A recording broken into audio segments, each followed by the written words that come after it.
Me rastin e 65 vjetorit të vendosjes së marrëdhënieve diplomatike Shqipëri-Kinë, Ministria e Punëve të Jashtme dhe Ambasada e Republikës Popullore të Kinës në Tiranë organizuan sot konferencën me temë 65 vjet Shqipëri-Kinë. Ministri Bushati u ndal tek misia mes dy vendeve e popujve tanë, e cila gëzon një karakteristikë të veçantë. Ajo ka në themel jo vetëm marrëdhënie diplomatike dhe ekonomike, por gjithashtu ato kulturore, arsimore e sportive. Pavarësisht oscilacioneve apo miqësisë me pezullim të përkohshëm, të dy vendet tona kanë rigjetur gjuhën e përbashkët për të bashkëpunuar më ngushtë dhe në mënyrë më të strukturuar.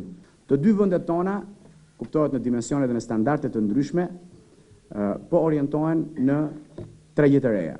Shqipëria sot po ndërton një model të ri ekonomik, një model që në themel të tij ka prodhimin vendas, zvendësimin e importeve, eksportin dhe investimet e huaja direkte. Burimet e dikueshme të rritjes, siç ishin sektori i ndërtimit apo remitancat. Konferencën e përshëndeti gjithashtu dhe ambasadori fuqiplot i Republikës Popullore të Kinës në Shqipëri. 65 vjetori i vendosjes së marrëdhënieve diplomatike u përcoll në këtë aktivitet dhe përmes ekspozitës dokumentare nga pasuritë e arkivit historik të Ministrisë së Punëve të Jashtme, ekspozitës së botimeve të ndërsjellta, si dhe ekspozitës së përbashkët fotografike. Misia midis Kinës dhe Shqipërisë ka në themel marrëdhënie diplomatike, që u vendosën më 23 nëntor 1949 dhe marrëdhëniet ekonomike e politike. Në vitin 1963, Shqipëria si vend antar i OKB-s propozoi dhe mbështeti në rrugën diplomatike për ripranimin e Kinës në këtë organizatë.